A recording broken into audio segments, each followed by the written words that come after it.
Does your mind ever feel like spaghetti junction, one time too often?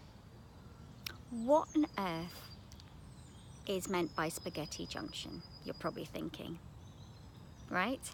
Well, for me, spaghetti junction is what I call mental clutter. When far too much is going on inside your mind and you are unable to file those thoughts and feelings and decisions in order to think with clarity and control. Too many thoughts racing around make it difficult to think straight and focus and process, and therefore resulting in ineffective tasks or outcomes. Now, how often have you been at this point of not being able to think straight and focus, where you are feeling overwhelmed, the sense of anxiety building up, loss of control? When was the last time you felt like this then?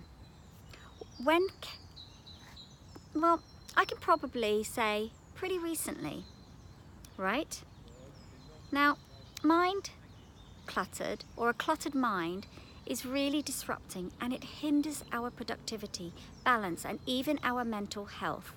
You know, that feeling when you're forgetting important dates, or forgetting that you had an appointment, or you feel as if you're being pulled left, right, center in 101 different directions, and also you are unable to finish a project or a task from the beginning to the end. I know what that is like, and I have been there on many occasions, and still do at times. Now, for me, it is so important to unravel the spaghetti in my mind so that it doesn't affect my mental health. The key is my mental health for me and well-being. Now, with this in mind, at the core front of my conscious mind, I'm able to take steps to avoid finding myself drowning with the feeling of being overwhelmed. And it takes time and it takes effort, but the results do happen. Now, as you are aware, that in our increasingly busy work, family, social lives, and the connected world, this can be very tiresome, causing the brain to feel like it's on an endless roller coaster ride. You know, been on that roller coaster where you start and all of a sudden it just goes on and you're dying to get off. That's the feeling. And this is becoming far too common, more common so now than ever before. Now, it is natural that we all get mind clutter, okay? But it is also about how to handle the clutter, okay? And then declutter the thoughts. How do we declutter those thoughts and feelings so that one can then process and focus with a real purpose? So, what can be done, you ask me? Well, fortunately, with some small alterations to our routines and habits, we can declutter. Okay, so we can clear our minds and avoid unnecessary, or this unnecessary feeling of spaghetti junction that you have in your mind, or call it the brain fog or the brain overload, whatever you want to call it. What is important is to recognize and take action and be consistent with what you are going to change and do. So, if you are feeling weighed down by constant mind chatter and clutter, I'd like to share with you 7 tips that you can begin to use to help unravel that spaghetti feeling, and begin to start decluttering, start the decluttering process to then help you regain your focus and a clear clarity of process. Try it and see what happens. Okay, without trying, you're not going to know. So number 1, let go of things that you can't control. Let go. Okay, you're not in control of it, so let go. Why control things that you have no control of? What will this give you? The only thing you will get is more disappointment, more stress, more brain clutter building up. For many people, Mind clutter comes from simply holding on to the past, or even fixating on things that are completely beyond their control. Whether it might be obsessing over mistakes that you've made in the past, or getting weighed down by what other people think of you, which happens often. It's important to learn how to let go of things that you cannot change or control, because you are in control of those. The problem is, much of our mind clutter is also based on beliefs, and beliefs can be very limiting, and that limits your change. So this is not productive, nor is it healthy for your brain, for your mind, for your mental health. Now, by letting go, this benefits your mental health and allows you to be more present. It also eliminates unnecessary thoughts and fears. It just brings you back to the present. Now, 2, embrace the routine change. Be open to what could be and learn from the experiences. Stick to it, but also be open to flexibility and don't become too rigid on it. Okay? A daily routine is there to ensure that you are able to start the day off on the right foot, the right state of mind, which creates an overall sense of stability in your life. Okay? So that's what routines are there for. It's like a pathway, a guidance, a bit like the yellow brick road. It enables you to maintain efficiency and instills good habits such as healthy decision making, exercising and getting enough sleep, which in turn reduces the level of mental clutter. Now, everyone loves a bit of routine, I'm sure of it, but it's about sticking to it. Okay, so stick to it. 3, mindfulness and meditation. Yes, at first this can be difficult or it can feel awkward, but with time you will reap the benefits and see the positive impact this can simply make. It can be life-changing for many. A sense of relief and being, giving more clarity, focus and purpose. But again, it's about routine, sticking to it. Okay? Meditation and mindfulness is a powerful way to clear your mind and boost your attention span. Now, a study published by the Cognitive, Affective and Behavioral Neuroscience had looked at how the effects of mindfulness over 8 weeks showed and found that mindful meditation had improved a range of participants' ability to reorientate and maintain focus, prioritizing through the use of mindfulness and meditation, enabling them to declutter their mind and focus every day. It showed profound results. All it takes is 5 minutes of your precious time. It can be done when you wake up, before you go to bed, sitting on the train or on the bus, or even when you're sitting on the toilet. Yes, sitting on the toilet. Okay? No excuses. Excuses are so easy. Get rid of them. Throw them out. Number 4, diary journal writing. Writing a diary or a journal. Yes, many of us do not like writing, or excuses again, we don't have the time. But it doesn't have to be a novel, a best-selling novel. All it is a few pointers. It is a great way just to empty your mind and reorganize your thoughts, the clutter that's going on inside.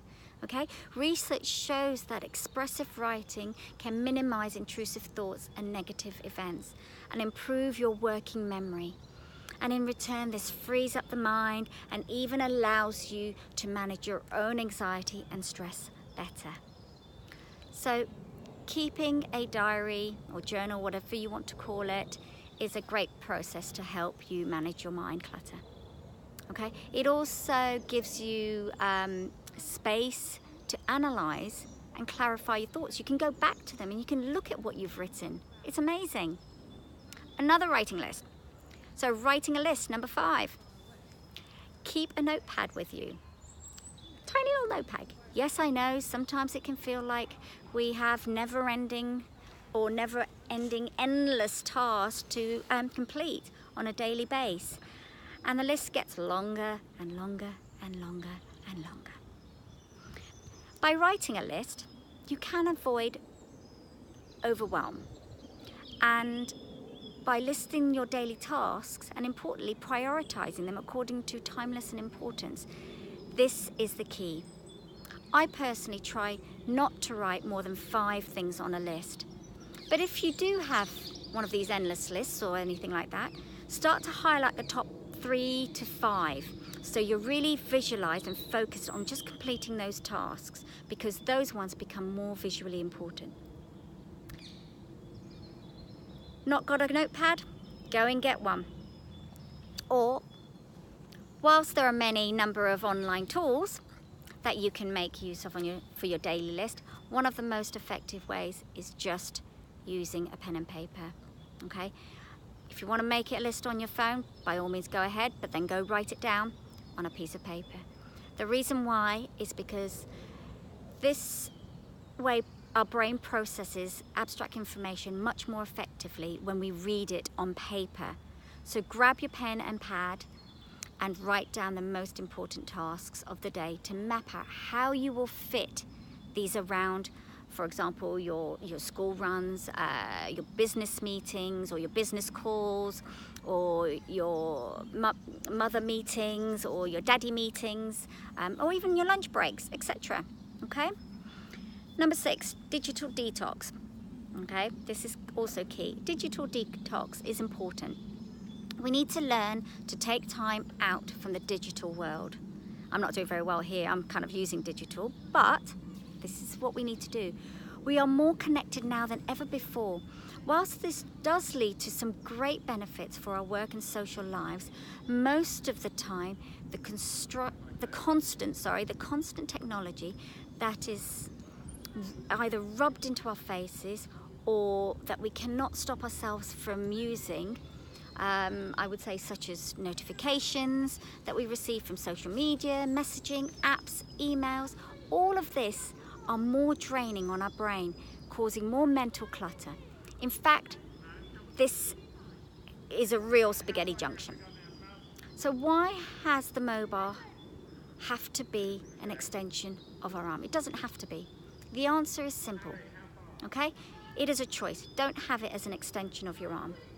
Now, talking to people, I've noticed that merely, just simply by receiving just those ping, ping notifications and stopping to respond to a text or a message or receive a call is causing mental health issues. Push notifications can be stopped. They truly can, and if you truly want them to. We need to judge when is it necessary and or important to have this pinging in our lives.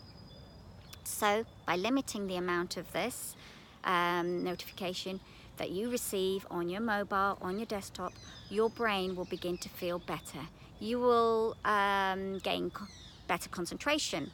You will have fewer distractions, and therefore leading to decluttering of the feeling of spaghetti junction happening. The relief of unraveling that spaghetti in your mind is incredible. So digital detox, start it. Finally, number 7, talking.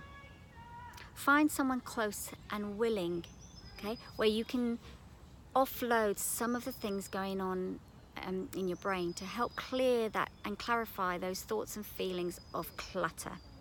Okay.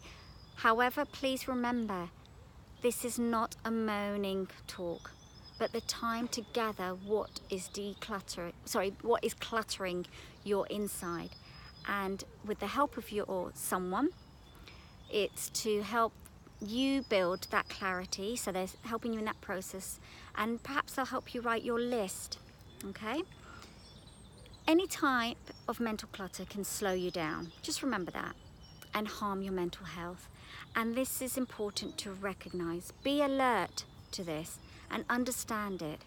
Mental health is a huge concern and has tremendous impact on your lives, our lives.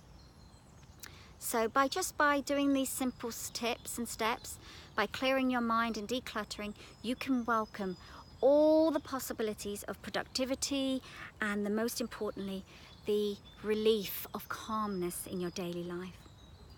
Now, if you're looking to go and dig deeper and get quicker results, where you are held accountable, then please get busy, book a 30-minute free consultation with me, and let's discuss your goals. Let's discuss what wonderful journey of change we can begin together by visiting www.zinatnarani.com. So book now or message me with any of your questions. www.zinatnarani.com. Look forward to working with you.